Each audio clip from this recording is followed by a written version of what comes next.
You know, they talk about the boys of fall. Kenny Chesney, if you're familiar with country music, has a great song about the boys of fall. I grew up in the Ohio Valley, and everything in life was about football and about wrestling. I was recently at a Boys of Fall football game. My son was playing in a high school football game, and in that game, one of the juniors had what I can only describe as his breakout game.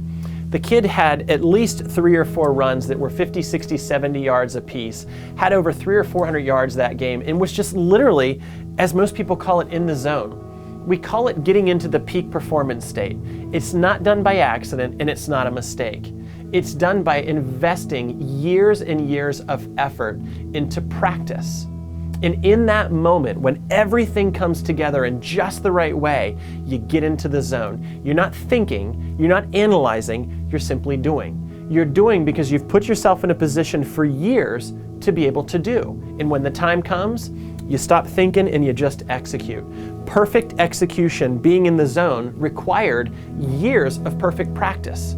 I remember years ago when I was in the zone in my professional career, everything was working. I specifically remember walking out of a Starbucks one day. I had an olive suit on, dressed to the nines, walking out with my cup of Starbucks to walk out the door, and I literally felt like I was floating. Everything in my life was working perfectly. I was literally in my peak performance state. What I'd like to know from you is, what do you do in your business or personal life to get you and your skills into that peak performance state?